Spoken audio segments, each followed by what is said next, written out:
Natasha has already given a kind of introduction to open streets and to the concept.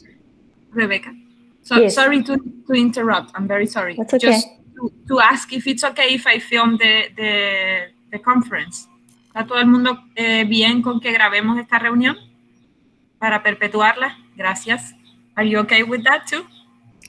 To sure. film the meeting? Okay, perfect. Sure. Sorry.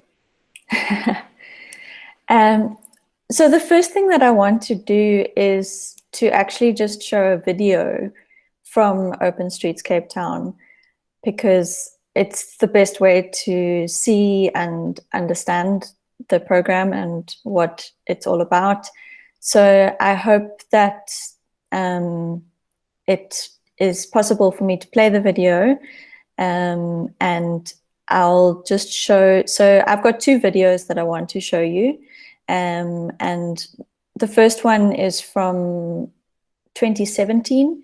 So it was already after about 3 or 4 years of the Open Streets program in Cape Town, and it was a kind of reflection on the concept and trying to introduce the concept to more people in Cape Town and help to explain what the purpose was for the program. So let me go ahead and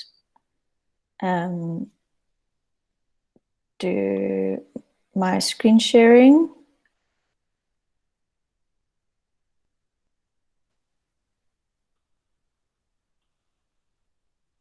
Okay, you should be able to see my YouTube, and you can see all my embarrassing YouTube videos that I've been watching on the side. Do you see my screen? Yes, yeah. Perfectly. Okay, and I'm just hoping that the volume works properly when I press play, but I will also share all of the links to the videos and the other articles I will mention afterwards.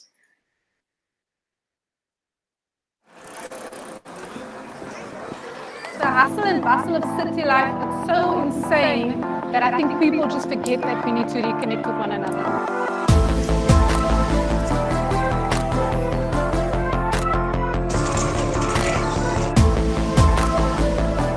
I think it's important to have movements such as these. Open streets can create change by bringing people together. I think it just makes Cape Town effective in its role to just merge different cultures.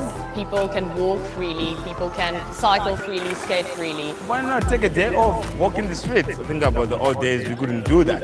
And I thought this is actually a wonderful opportunity to find out about the community, because we never see that traveling through during the hustle and bustle of every day. A time just to cruise the streets.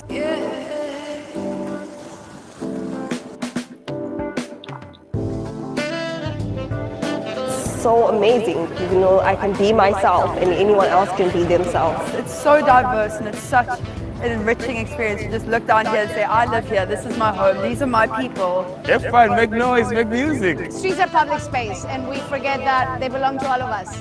For us, this is an opportunity to remind everybody that if we were to use that space differently, we could do amazing things. Free streets and things.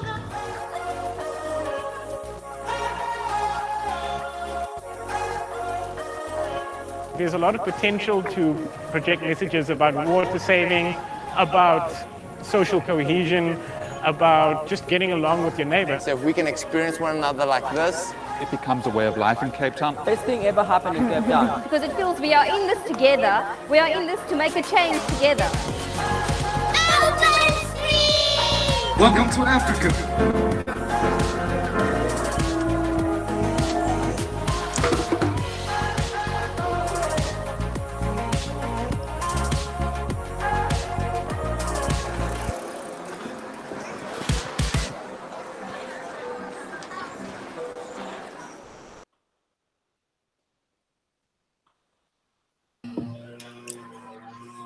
I have goosebumps.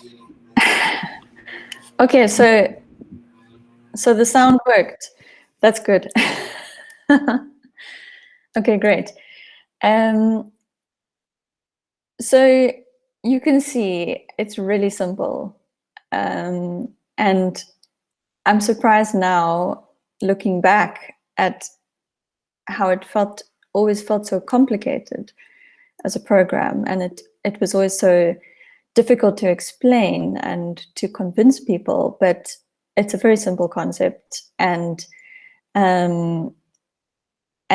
when it actually came to the day of closing the street, putting the barricades on the road and creating that space for people, then it was kind of straightforward, and everybody understands what it means to use that public space. But it was only once people experienced it, and when they see the videos afterwards, that it makes sense. So that's what Open Streets looks like in Cape Town, and I will show another video in a while. But I just want to share a couple of things from my experience personally, because hopefully that makes that kind of makes it more interesting and adds to the maybe the analysis of the program. But I think first of all, just to say that one of the things that is always significant in South Africa is the politics of space and how the kind of dynamics of segregation continue to work. So I'm sure that everybody is familiar with some of the history of South Africa, and you'll be looking at a case study today, which is from Johannesburg. And as far as I understood, Natasha, that you are going to be looking at a paper or an article about Johannesburg. So for me to be a white South African working on a program like Open Streets, that was always a kind of something that seemed to be a barrier. And I mention it because it ties into, again, this idea of the platform. So to be a white South African in a society that is still very segregated racially, and operates with spaces that are either very exclusive, and I mean, anybody who's been to Cape Town, you'll know that there are very different versions of Cape Town, and there are spaces that are middle class and white, still predominantly white, in the kind of main touristy central areas. And then there are the kind of the areas in the city where the majority of Cape Townians live, and where there's people of color, and the kind of the way that those spaces are separated is very obvious socially, but it's also still spatial. And I mean, actually geographically, the way that Cape Town is laid out and how it was designed comes from the way that the apartheid policies and apartheid cities were developed. And so the actual neighborhoods and how the streets are laid out was in line with the apartheid policies, that was to separate people and to make sure that if you have an area that was for white people and an area that's for black people, then the roads don't allow people to actually have access across into those different areas. And which is part of the kind of approach of the Open Streets program in Cape Town. It was to choose streets and places in the city where it would mean that people from different communities can meet together on that street, where normally they don't meet each other. And and so the area in Cape Town that I want to focus on, which Natasha mentioned, is called Lange.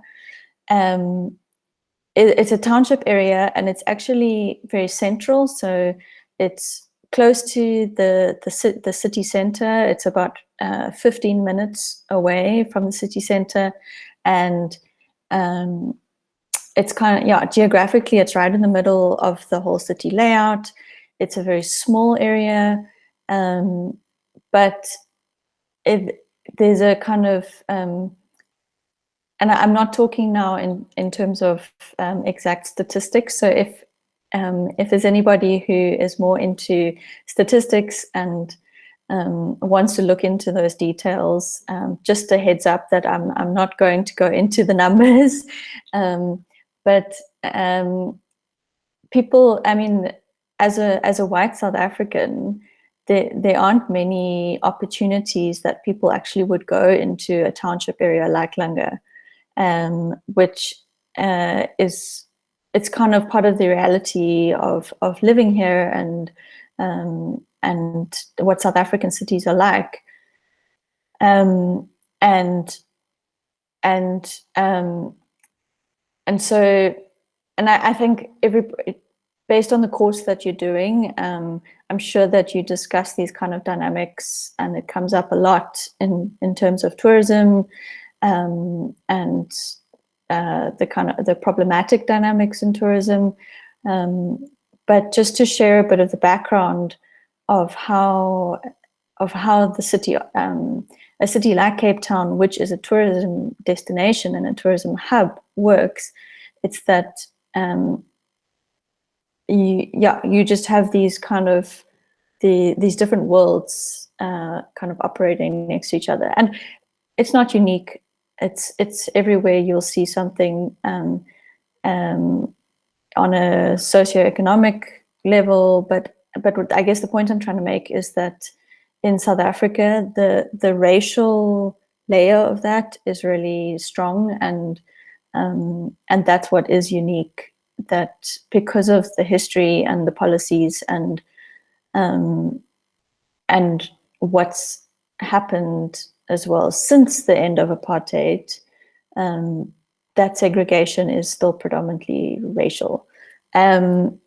Anyway, so when it comes to creating a platform and organizing any kind of program in Cape Town, as soon as you are going outside of the normal kind of places where events are hosted, it becomes a place where there's very complicated dynamics and politics and very contested spaces. And what I want to share is that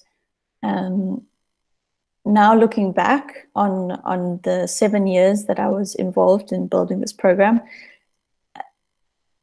the actual the process of creating that platform is what was important, and how we did it was important, but actually it was less complicated than it seemed at the time, and that especially if you're creating a platform that is a kind of democratic space and an open space, the kind of logistics behind the scenes are not always, they don't always need to be as complicated as we make them out to be. And so I just wanted to share that up front because you know, you might know about the history of South Africa, and it's, you know, it's definitely a question that would come up here if you're organizing a project, is, oh, it's kind of, is this just another another event organized by white people to exploit local culture, and what's actually in it for the community and for the people on the ground and living in the area. All right. I know that, I'm not sure how much time we have left, Natasha. How much time do we have? You have all the time you want. because Okay.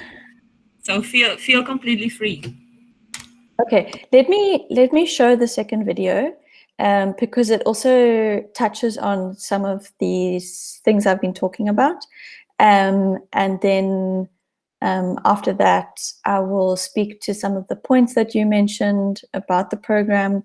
And then I would love to see if there are questions and hopefully have time for some discussion as well. So let me go back to presenting.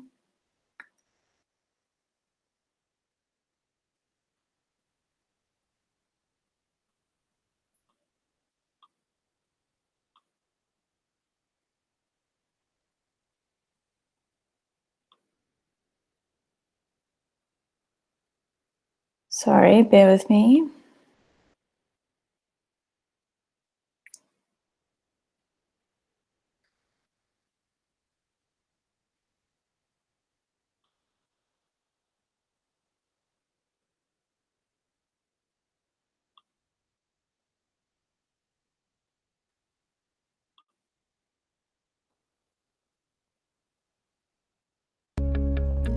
Streets belong to you, to me, to us all. They are the arteries of our cities. They help us connect and move around. The concept of open streets is simple. Close a road to motorized traffic and create a safe space. I think it's just the freedom of movement to kind of utilize the space the way it's meant to be used. People can then cycle, skate and walk without fear of traffic. And children can play as their parents relax and connect with their childhood memories. The city takes on a different tone. Open streets suspends reality and enables us to imagine what the future might hold. It's a future where people of all ages, races and cultures share the same space. It's a future where streets are spaces for inclusion, integration and connection. But do we realize how segregated Cape Town really is? It's 2017 and our city remains divided along racial and economic lines. We still live in isolated communities. Though we may not interact all that much, there is one thing we do share. Regardless of who we are or how we move, we all use our city streets. But sometimes our streets are a mirror of our bigger. If you drive, you may feel stuck and isolated in traffic. If you're a public transport user, you may feel that unsafe and unreliable services give you no choice in how to get around. And if you are a pedestrian, skater, cyclist, or a wheelchair user, you may feel the challenges of trying to navigate streets designed for cars. Streets can be more than they are. They can help us connect and move better. Our dream is to develop an open streets network that physically connects our city and helps bridge its spatial and social divides. The program is the result of a partnership between citizens and local government, and we are working together to scale it up. And so I think open streets allows people to think about how they can use streets differently and how they can move differently and how they can abandon their car and use public transport and non-motorized transport. The dream starts on the street, your street. And for it to work, we all need to get involved. Remember, streets are public space. They belong to us all.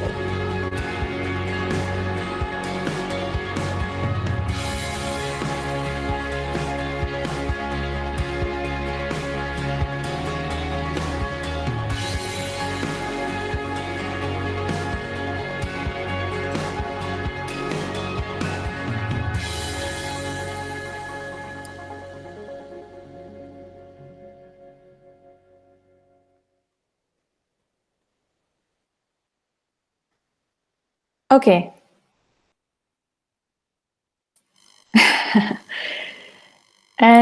So then, thank you, Isis. I see the comments saying you love it. So you can see now from the videos, some of the scenes. That's the main thing I wanted to share, what it actually looks like on those event days. And you will have noticed that there were lots of different activities happening, like dancing, skateboarding, games, art, music, just tons of different things. And every single activity that you saw in the video, those things were not organized by us. So as the organizers for the events, we would do the permit process for the road closures and all the logistics around creating the event. But any of the activities happening inside that space, those were organized independently by a whole bunch of different groups, organizations, or just individuals that wanted to bring something along on the day and participate and contribute an activity. And in terms of the organizing role that we played, a lot of the time and the energy that we spent was in encouraging people to participate and contribute an activity. So yes, we did a lot of kind of trying to mobilize people and encouraging them to take part. But on the day, it was all just this citizen-led program and all volunteer-based. And that's a kind of special magic that takes a lot of energy and commitment to create. And what's interesting is that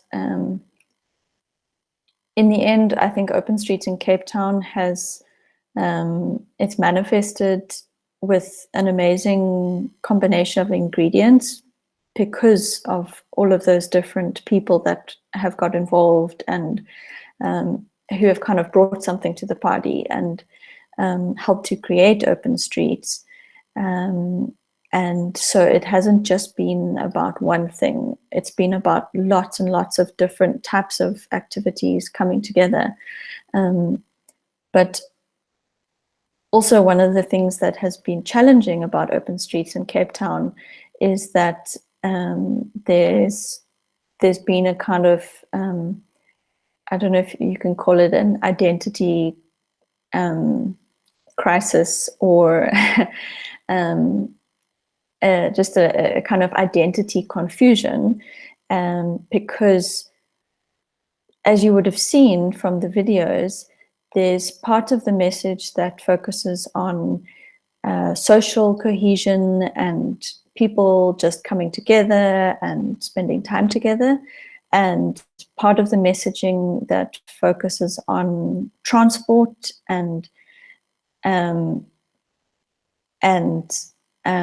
encouraging more sustainable and environmentally friendly ways of moving around.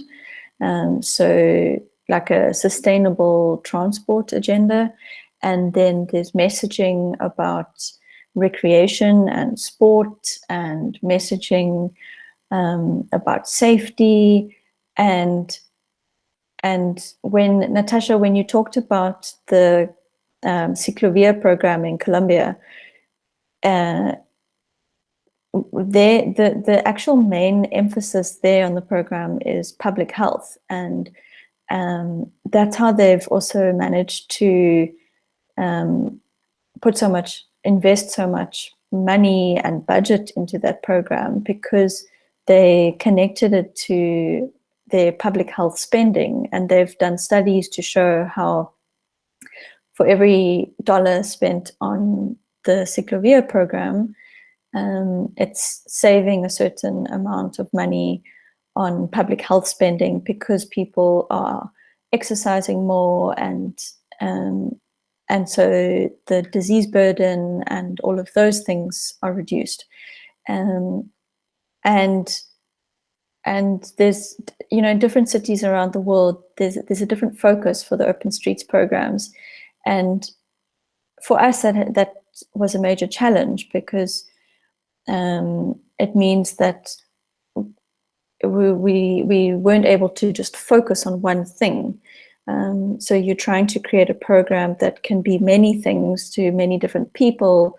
And obviously the hard reality is that it needs money to be able to run the program. And so if you're looking for money and you're fundraising, then you need to look in different places for the money. And you would have noticed this in the videos probably, that we had some sponsor logos at the end, and we worked with the City of Cape Town, the local municipality, and we worked with funding organizations like donor organizations and private sector.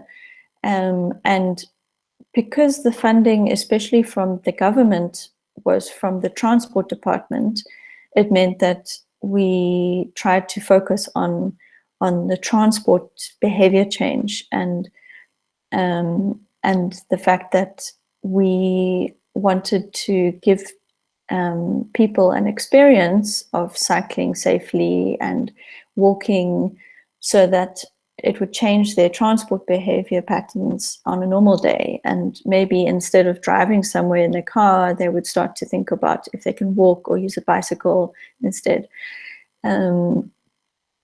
And in terms of measuring the program and being able to evaluate what the results are, and I mean, if any of you, I'm sure many of you have worked with funders before, or needing to kind of prove why a project is worth the investment and the value that you're creating with a certain project. It's difficult, and sometimes it's hard to find the right indicators or to know what to measure. And so when it comes to transport and transport behavior change, it's very complicated and doesn't happen instantly either. And if you watch when you watch the Open Streets videos, you can see that actually it's much simpler than that. It's just about creating that public space for the artistic cultural expression and for the socializing. And I think that from a funding perspective, many of you have probably also come up against this before. Finding funding for art and culture is always very difficult, and it's not something that flows easily. And so we try to be as strategic as possible to focus on accessing funding from places where we could get the funding, and it, you know, making sure that there was a fit with what the Open Streets program was trying to achieve, and but then also being able to cover those other objectives. And one of the lessons that we learned was that actually there were some funders that we found out later they were interested in just seeing the photographs of people coming together and using the street, and that's the only evidence that they wanted. They were happy to fund the program on that, and you know, perhaps we could have actually approached it in a much simpler way and been more unapologetic about the fact that this is a program that simply brings people together. That's what it's about. But I mean, every single project and program is going to be different and have its own journey to go on. But I think that coming back to the idea of creating platforms, it's also something that we realized after a while makes a lot of sense for the private sector as well. And this was hard for us to create the boundaries to protect the project's kind of philosophy and the ethos of it, because it was a non-profit community-based program. But from a private sector perspective, we were creating audiences and basically marketing opportunities. And so I think that's another area where we learned that there were times when we were probably too precious about it, and actually, you know, we could have probably got more sponsorship and support from the private sector and from companies, that at the end of the day, it actually wouldn't have done too much damage to the program. That's just some general reflections. I know that I wanted to talk about Lange and the experience there, especially because the case study that you will look at is about township tourism. So I want to move now to talk more specifically about Lange. And the videos that I showed you, they cover, I mean, they include footage from lots of different open streets events in different parts of Cape Town. But one of the places that was in those videos was Lange. And this was the second place that we ever did an open streets event. So it was from early on, one of the early days, and then I think we did about 5 years in a row of doing an open streets event in Lange. And it's also, so it happens to be the oldest township in Cape Town, and it's the area that I spoke about that is very central, very small, and there's about 80 to 90,000 people living there, but it's only 1.5 kilometer radius area,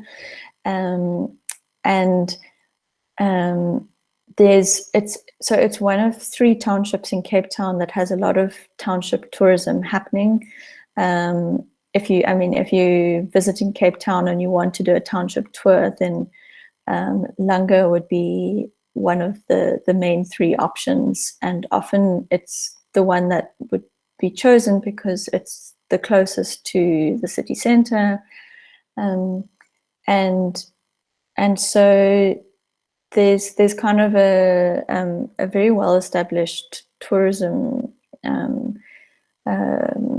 sector happening there, and it's lots of local tour guides who do walking tours, and they'll take people to visit different parts of the community and go into homes that people live in, and I mean, if you Google township tourism Cape Town, then you'll see that there's articles and some academic articles that talk about this question of, well, is it problematic? And I won't go into those dynamics because I'm guessing that that's where the class will go as well with the Soweto example. But so what was interesting about doing the Open Streets project in Lange is that there was already this kind of dynamic of having white foreigners from outside Lange coming in, and in lots of cases it would be people with cameras just taking pictures of children and taking pictures of people's homes, that kind of thing. And so there's kind of a lot of debate in the community about it. Well, you know, is this okay? And so with the Open Streets project, it was a question of, well, what's in it for the local residents, and what benefit will they get out of this program? And I think so. we had lots of difficult conversations, because the way that we would organize, our process for doing Open Streets Days was to start months beforehand with doing meetings with a whole bunch of different stakeholders locally. So we would do research about who's there and kind of make connections through people we know, and then we would start to go and visit all the schools, all the religious organizations, the local municipality, local activist groups, and local cultural groups. I mean, all the different types of stakeholders. We would go in and we would meet, and then we started we would host what we called community planning sessions, and we would kind of invite people to get involved in planning and do open sessions, like a public meeting, so that people could come and ask questions about what it's about, and we could share all of that information. And then through that process, we would kind of share the opportunities for getting involved. And for some people, that meant that they would use the Open Streets event as an opportunity for their band to perform and to get exposure, or along the route, there were people who would open their house up, and they would do like a jam session, playing music just on the front porch of the house, and other, there would be like maybe a non-profit organization based in Langa that would want to share their programs that they do on the street and have activities. Anyway, then there would also be part of the organizing that we would do would be to get like the catering or the marshals for the road closure, and for the route marshals would be people who live in Langa, and so the kind of team of operations people in the day that are helping to make it all happen would be mainly local people, and we would do the planning in those sessions beforehand. And so when I mentioned at the beginning that how we organized the program was important, it's all of those little things that I think played a role in the success of the program, and the fact that just because of what made sense for us and our particular approach, we did a very inclusive process and tried to get as much participation as possible. And it didn't mean that it all went very well all the time. So still, there were lots of moments of dealing with those difficult conversations of, well, who's benefiting here, and who has the right to create a platform and to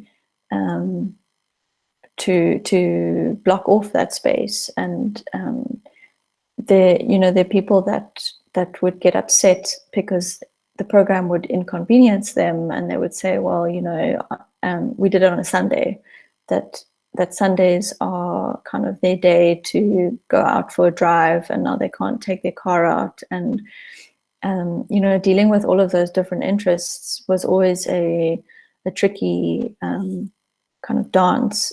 But I think our approach for that was to try open up the space and get more people involved, so that it becomes more of a democratic process. And there might be two people complaining and who don't want the event to go ahead, but then if you've got kind of 200 people that do want it to go ahead, then at the end of the day, you kind of figure out how that goes. Natasha, I think I must stop and maybe hand it back to you to ask me some questions, because there are lots of different directions that I could go in. Of course, of course. First, thank you so much for the presentation, because it's been super, generous in terms of you have covered all the different dimensions of the program, and from obviously the philosophy behind, which I think it could be sometimes, as you put it in your reflection, problematic, because you can come with a philosophy for a program that you want to install, but then when it becomes its own thing, obviously it opens to different interests to develop, right? As you mentioned, it becomes a market possibility for publicity, for communications, for specific objectives of the government. So you have to basically being very, as an agent of right, as a developing agent of this program, you have to be all the time very aware of these changes from the baby that you want to do, from the baby that you want to install, and also very open to take action to these changes, right? To accept the different inputs that are coming all the time from the different stakeholders that are being part of the program. Specifically, a stakeholder that for me is very interesting from my previous experiences as a cultural agent is the state, right? The government, how the government sees the initiatives that comes with specific philosophies of social inclusion, related to cultural exchange, to the freedom of transit public spaces, to try to cut or to create a rupture in these social divisions, racial, economically, political, etc. No? And I think when we face the government as cultural agents, sometimes we have to become kind of like these creatures that Darwin was analyzing, right? We have to evolve, we have to adapt to the circumstances, and it's a challenging position to be in, because you have your reasons, and the reasons that you are doing it, especially coming from this third sector, right? From a non-profit organization, you come with some objectives that transcend the economic return, right? They come from a very social perspective, a political perspective, trying to create. And I'm not trying to put your action, your cultural agency in a very specific political platform, not at all. Just a humanistic perspective of putting some change in the world, specifically from the country you come, that you show us, or you have. It must be very tiring as a South African to have to put on that perspective, right? Like the racial perspective, the history towards racial perspective, as an important base to understand the context of the developments in cultural agency. But at the same time, it's absolutely necessary, because it's basically the base of the problems that you are facing as a society, and in its all complex ways. So it makes me reflect a lot about that participation of the state, and how you have to negotiate the philosophy for the viability. I mean, I don't know if the word is the correct one, but like the philosophy in negotiation with the possibility to really making it happen, right? So that is challenging, and it's taxing. It's very taxing, and sometimes it could be very frustrating, because I imagine for you the reasons are super clear, and trying to sell those reasons are something that it doesn't have to be sold, right? It should be a given as a social, civil kind of like right to be able to connect with people, to move with people in the public space, and not necessarily have to go through a huge effort to justify the event, the program. But I think the richness of your project relies that that it's a simple thing, as you say. It's simple, but at the same time, it's super complex. So for sure, while you were organizing it and making the design and involving the community and dealing with the different interests and the perspectives, for sure it was complex, because you were like activating a role that is a role of tolerance, solidarity, action at the same time, reflection, conceptualization. It's a lot of responsibility to take on in any circumstance, in any historical context, but in South Africa especially. So definitely, for what I have to say, it's a lot of admiration for your work, and for being able to to keep pushing it and achieving year by year of different open street days. And I imagine that all the different actions and movements and associations that you cannot prove, that you cannot justify, but that we know that happen, right? Like how can we measure the impact of social interaction with mixed races, right? Or ethnical differences in an open space? It's difficult. You have to have different qualitative and quantitative researchers doing their work in those open streets all day long to be able to make a proper analysis, right? But I think that's the main problem that we face in arts and humanities, in social sciences too, that we have to justify the fact of creating opportunities to people to get and interact and face each other's differences and resolve fears, or, right? I imagine Langa, for sure, in the specific example of Langa activity, you have to deal with a lot of stereotypes around the geographical weight of Langa, and a lot of work in trying to push people to go, to participate. So I imagine that at certain point, for sure, you in the autocritic, right, that we create when we are organizing things, it's like, should I push? Should I not push? Like, it should be more organic. I am being too, like, it's a hard place to be. But I think cultural agents are like fires. They have to build the fire, and it's hard to maintain it after it happens, right? So I wanted to ask you a couple of things. First, just recognize there are a lot of elements that are important in your program, in your project, and that I think they are great. Like the focus on author agency, the importance of individuals to be democratic in their actions and take responsibility of their civil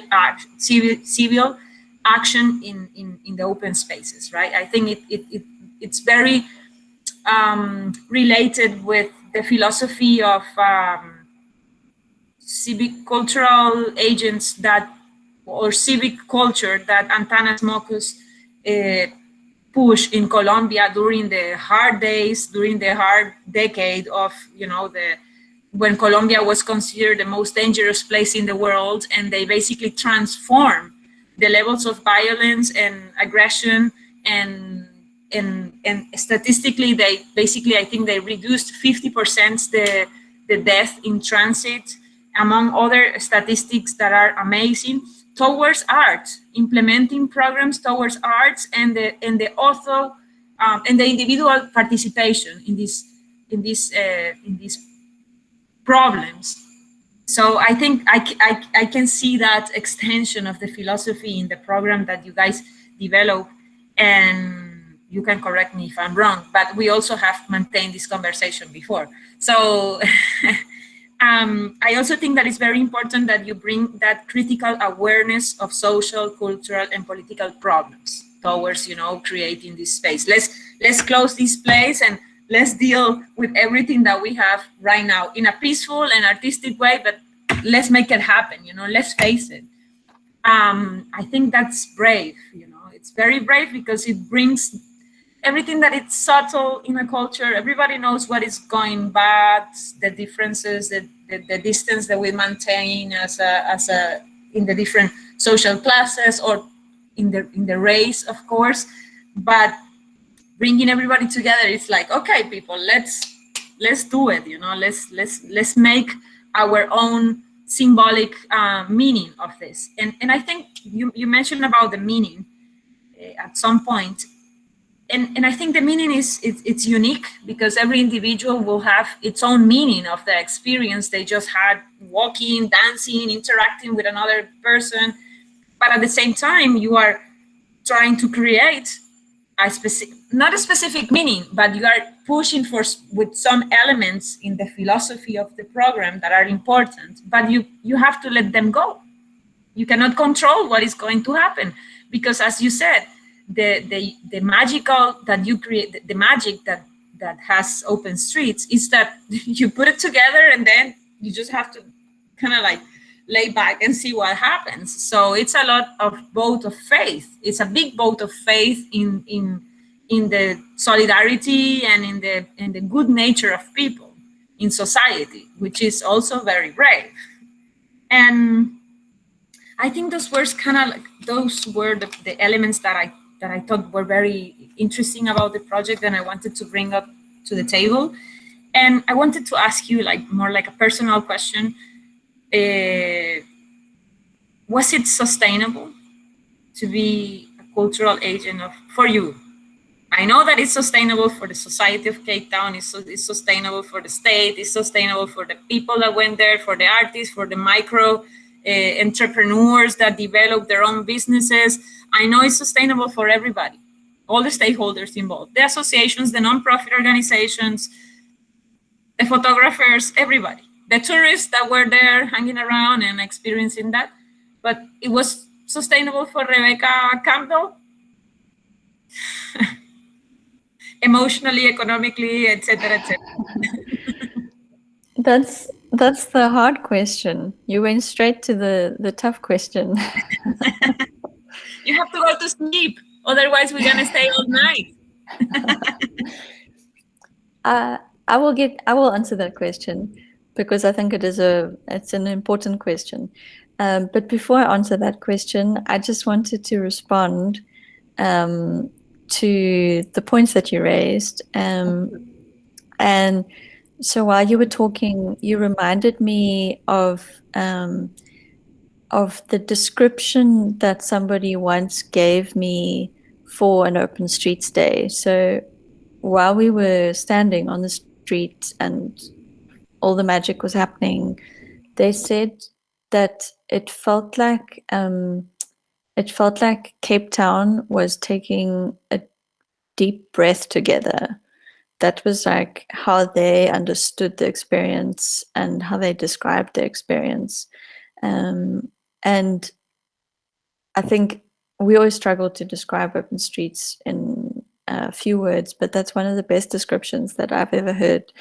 And you just reminded me that from the perspective of the value and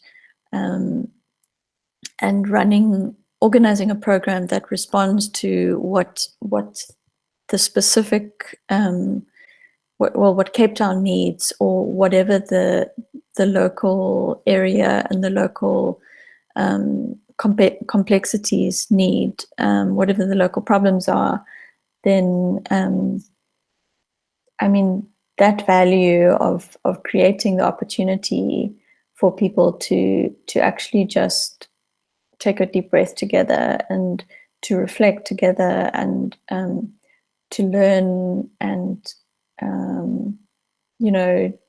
have some of their own prejudices or preconceived ideas changed just because they're experiencing people differently or the space differently. That was amazing.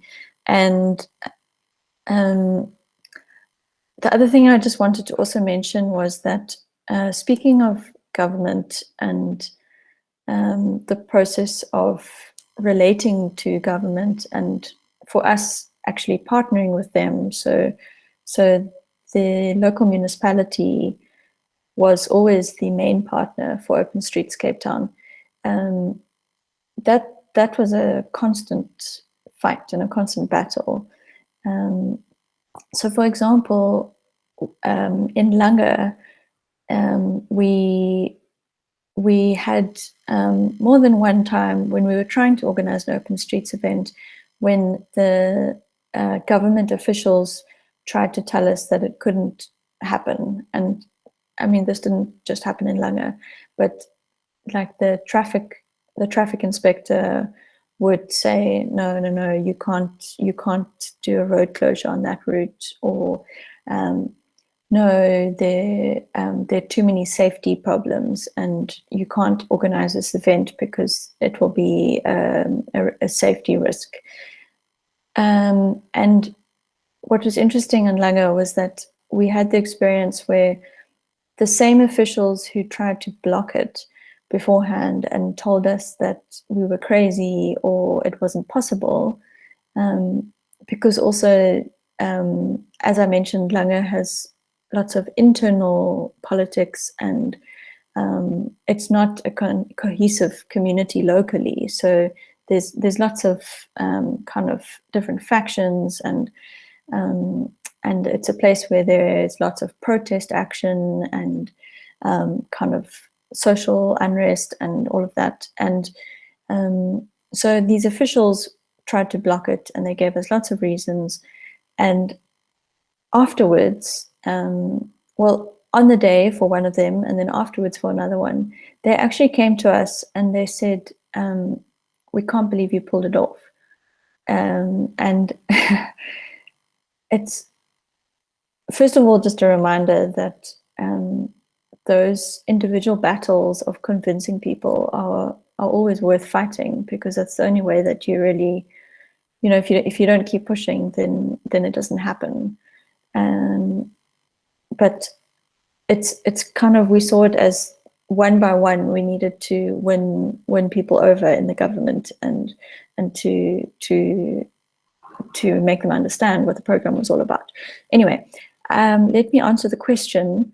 And it's a difficult question to answer, because the short answer is no, it wasn't sustainable for me.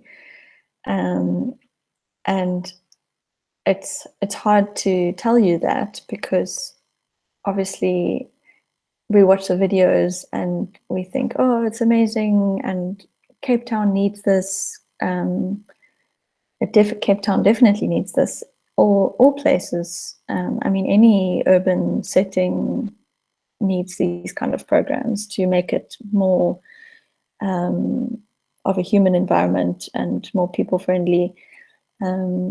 But in my case, it was something that I could invest my energy in for 7 years, and then it came to a point where I needed to make that difficult decision to move on, because it wasn't sustainable. And I think that not often it's hard to be honest about that, because you worry that that you will kind of undermine the program, or that it will make it seem, you know, you might put the program at risk. But I think that also it would be helpful if we had more acceptance of the fact that things go in cycles, and people come in and people go out, and you know, energy comes at different times from different people, and you have to sometimes just let go and step back. And you know, other people, so I handed over to somebody else who is now running the organization. But thanks for asking the question, because I think it's an important one to be aware of upfront, and to be conscious of how far personal energy can go in something where you're constantly pushing and fighting for it to happen.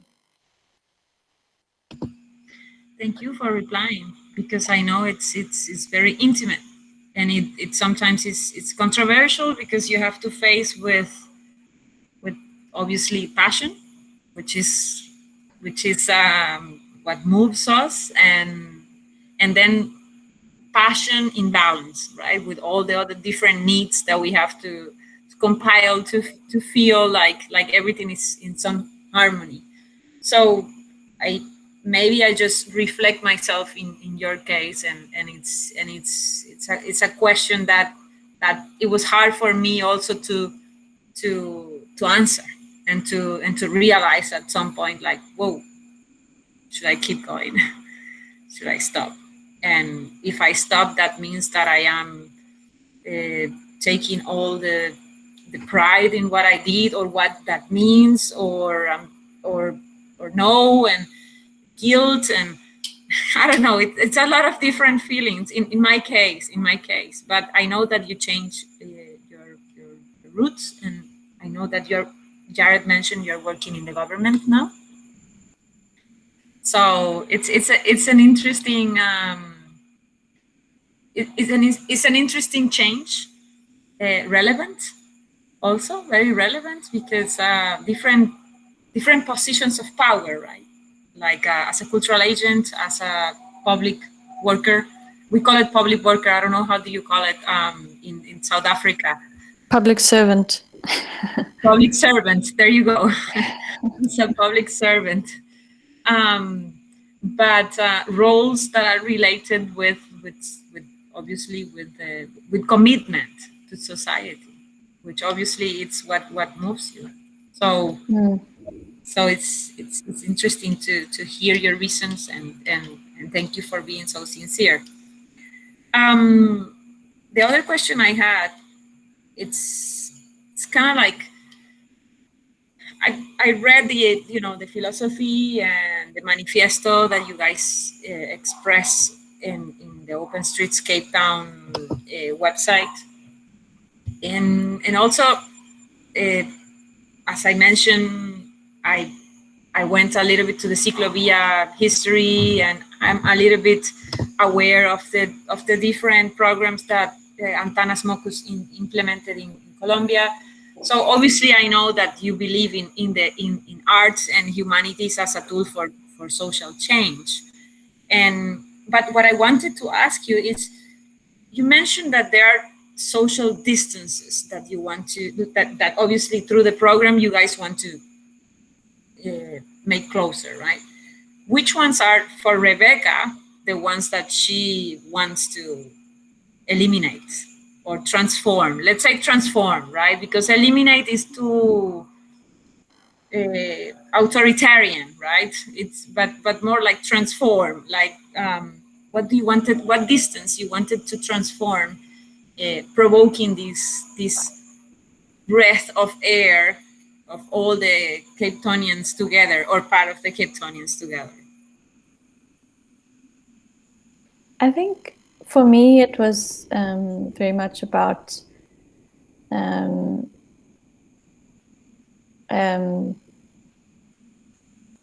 helping people put aside the fears and anxieties around social interaction, and coming closer together. So, for many people, the response to crime and social problems is to keep moving further away from each other. And if you're middle class and privileged, then that means that you move into a security complex where you have a gate and high walls, and so that's how South Africa is developing at the moment. It's that which is the same everywhere. Yeah. People move further away from each other, and it seems to be the minority that want to respond to those problems by actually moving closer. And Open Streets was very much about bringing people closer together, and something that we focused on a lot was action and demonstration. So what I mentioned was that it's when people experience Open Streets that they really understand it and see the value. We try to always just emphasize that sometimes you just need to do something, you need to try something, you need to have the experience, and that's transformative. Because there's lots of people talking about transformation, and people are tired of talking and hearing the theory, and so this was about actually just doing something and making that into a transformative experience. Exactly. Chicos, chicas, chiques, ¿alguien que quiera hacerle alguna pregunta, alguna reflexión a la querida Rebeca? Algo que les haya llamado la atención antes que se nos vaya, porque bendito ya es la 1:30 de la mañana en Cape Town. Dale, Adrián, dale, por favor. Hi, can you hear me? Yes. Okay, I just want to really thank you. The project, it's, to sum it up, it seems so cool. You know, it's like helpful in such a way that it's like, I think it's like something for a future reference, like something that would be developed as a city would be constructed, like to have these sort of routes that are just like for recreational, but also just like for small sort of transportations and like bicycles and all. It seems like it's so cool, and something that should be established. But my question was, how did it come about? How was the initial thought? Like, what was, I understand that it came from a lot of sort of things. I'm not sure if it started with necessarily trying to put together the two communities, the segregated communities, but how did it came about? Let's just in a way appropriate the streets, go to the streets and do this. And have you thought of any ways to, if it's possible, it's a sort of a two-part question. Has other organizations contacted you about the same thing, and you sort of like made any sort of unifying project? And have you ever thought of any way expanding it in a different way? Anything else, like to the shorelines or to markets or anything like that?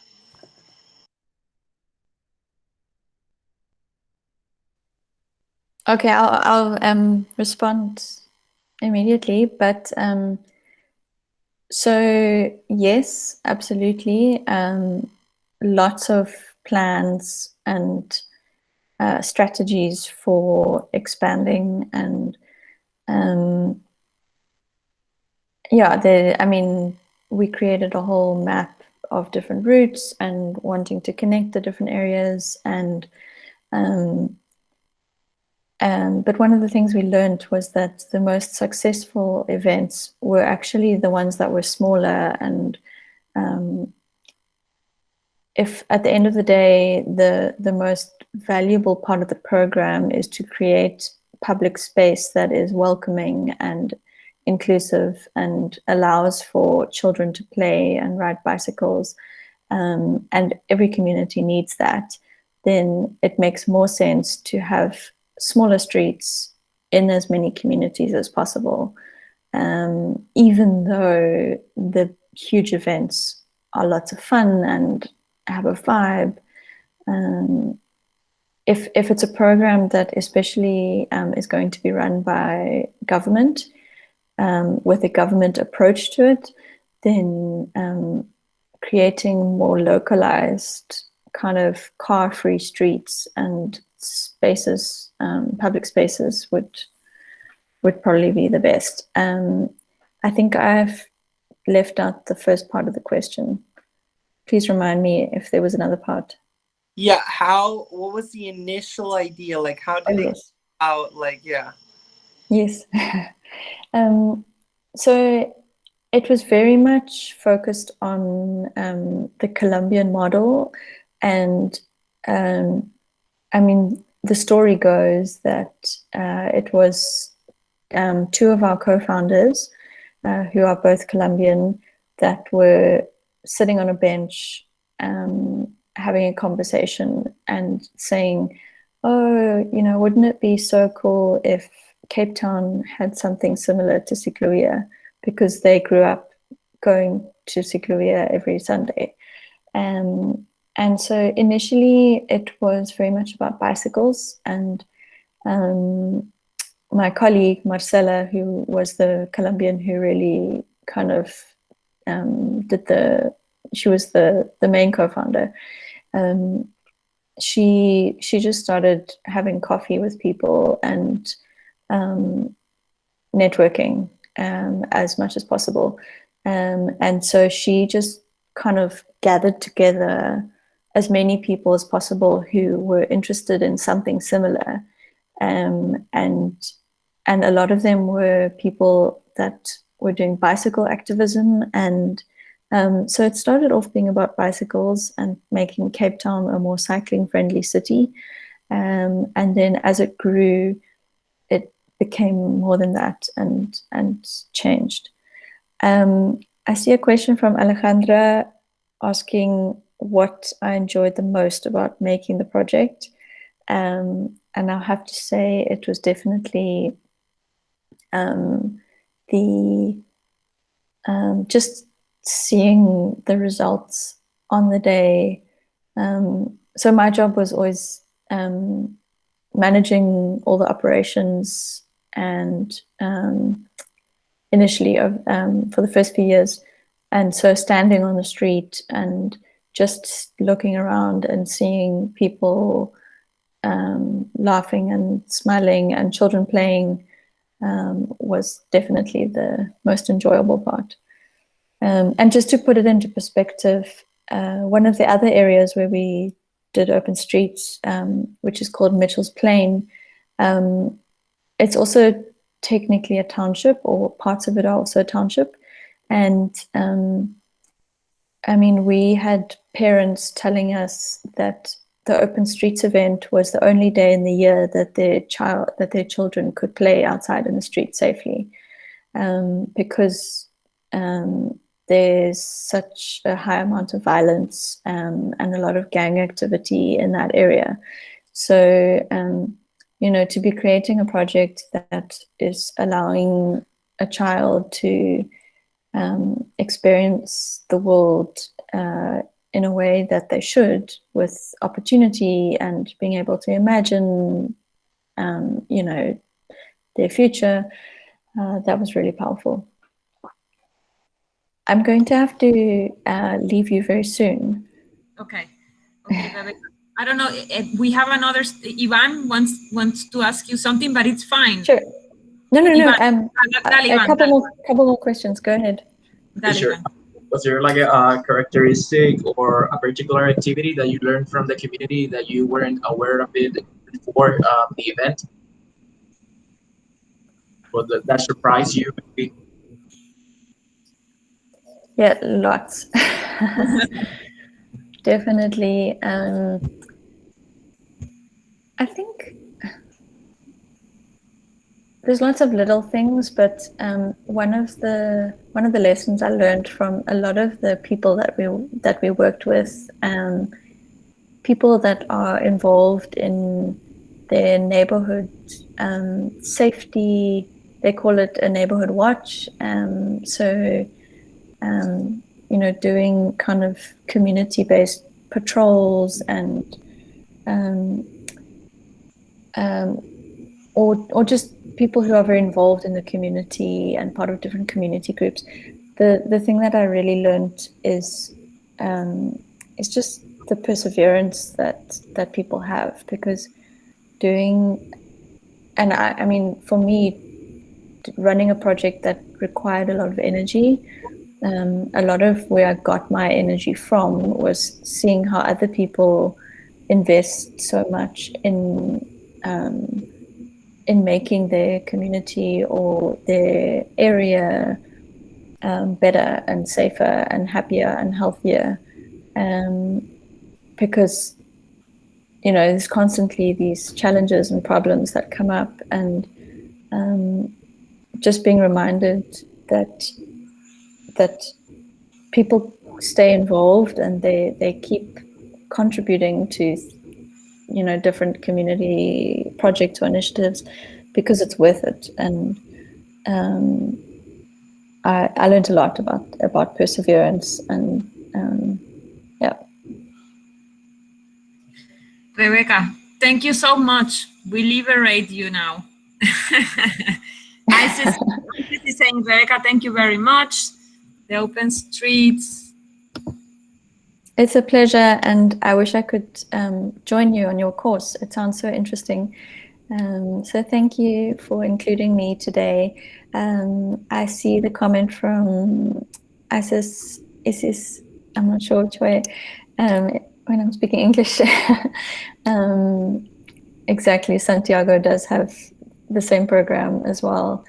It's been a pleasure, and Natasha will send you some links that you can share with everybody as well afterwards, because there's lots of material. Yes, we will. I will resend it to all of the students. Thank you so much. Love you very much. I hope to see you soon at some point. I hope so too. Take care. Thank you. Gente bonita, ¿qué les pareció nuestra invitada de honor? Cool, ¿verdad? Una experiencia interesante, ¿no? Wow, sí, Sí, a mí me encantó porque entendía más o menos el marco histórico del norte y el sur de África, pero no sabía qué tan segregado estaba cuando ella lo menciona. Duro. Recuerden que el apartheid terminó en los 90, 94 me parece. Y cuando uno va y está en ese espacio, siente, ¿verdad? Siente eso que yo decía que está como subtle, como que está por debajo de la mesa, ¿no? Pero hay una tensión que se siente, y a veces esa tensión parecería estar como efervescente, así como que está ahí a punto de explotar por algún lado, ¿no? Y hay como un cierto temor a que esa explosión que se ha dado sistemáticamente a través de la historia colonizadora, ¿no? de Sudáfrica, suceda. Entonces uno, por lo menos mi experiencia en el espacio, cuando uno va y está allí, viniendo de una sociedad puertorriqueña, que nosotros podemos decir que nuestra sociedad tiene rasgos racistas y que a veces uno lo escucha, etcétera, pero es que en realidad aquí vivimos todos juntos y aquí nos encontramos todos en el mismo espacio, y aunque tenemos nuestras residenciales y nuestras urbanizaciones cerradas, etcétera, está todo al lado de lo otro, ¿no? Y no hay grandes distancias ni geográficas ni de encuentros. Y por supuesto que sí, que es un espacio controversial que se puede discutir, pero nada que ver como las diferencias y esas distancias étnicas, raciales, sociales, económicas que vive Sudáfrica y que se sienten visualmente también, ¿no? Cuando uno está allí. Los townships son impresionantes. Están construidos de pedazos de zinc, cartón, pedazos de madera, ¿no? Y como ella decía, sobre Langa, no son comunidades, digamos, que uno pudiese definir como completamente inclusivas, ¿no? o balanceadas o totalmente en armonía. Son comunidades complejas que tienen un sinnúmero de diferencias internas, ¿no? Entonces, no es fácil trabajar en un espacio así. ni tampoco experimentarlo como un turista. Pero sobre ese tema, vamos ya mismo. Vamos a coger un brequecito de 5 minutos para ir a los urinarios y entonces tomar un vasito de agua, lo que sea. Y nada, antes de que nos vamos, perdonen por esto, pero como ustedes han visto, nos estamos tomando por reunión una presentación. So, yo creo que quería plantearles no preocupación, pero como que la calendarización de las próximas reuniones, y creo que lo mejor sería dejar hoy para África, el 15 que sería la próxima Asia, el 22 Centroamérica, el 29 Antártida, y entonces nos queda una clase que sería el 5 de mayo, el 6 de mayo, y la del 12, que no es necesariamente una clase porque ya terminamos las clases, o sea, ya terminamos dentro del calendario de Río Piedras. Profesora. Sí. Con permiso, faltaría Oceanía. ¿Me comí una? Sí. Qué chévere. Entonces, cuando... Y profesor, la entrega del trabajo. La entrega del trabajo es el 20, eso sí ya está cuadrado, ¿no? El 20 de abril, independientemente de las presentaciones. Pues vamos a tener que hacer un día de 2. ¿Podemos hacer el 29 Antártida y Oceanía? ¿Les parece? Sí, sí, el 29 de abril. El 29 de abril, Antártida y Oceanía. Perfecto. Entonces, el 6 de mayo se supone que es nuestra última clase. Yo lo que les iba a proponer es que mi intención era que hiciéramos un taller y que generáramos una actividad en conjunto, y lo que yo les iba a proponer es que generáramos lo que sería una ruta turística de carácter comunitario, cultural comunitario.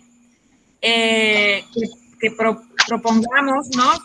Ustedes están casi todos ubicados en San Juan, salvo algunos que están en el sur, en un punto medio del norte costero, posiblemente en islote, si les interesa. Y entonces nos encontramos con mascarillas, 6 pies, 7 pies que ustedes quieran, lo que sea, pero entonces generamos una rutita cultural comunitaria y comemos, visitamos algunos espacios culturales por el área. Estaba pensando que tal vez Josué me podía ayudar un poco, porque si vamos a hacerlo norte, de repente podemos hacer algo medio Ciales Arecibo, no sé, lo podemos pensar a ver cómo fluye, y entonces le damos un poco un cierre a nuestro curso de manera presencial. Los que no quieran hacerlo, yo lo puedo entender, y no es que van a ser, digamos, privados de ninguna evaluación o lo que sea. ¿Sí? ¿Parece? ¿Algún? ¿No? ¿Más o menos? Profesora, ¿sería a la hora de la clase? ¿A las 6? No, yo creo que no. Tendríamos que sacar otro día y entonces coordinar nuestras agendas, que no va a ser nada fácil, pero si Rebeca pudo cerrar una calle súper transitada en Cape Town, nosotros vamos a poder reunirnos en algún momento por unas horas. Bueno, nada, vamos a tomarnos unos 10 minutitos y volvemos entonces a las 50, ¿ok? Con la presentación de África.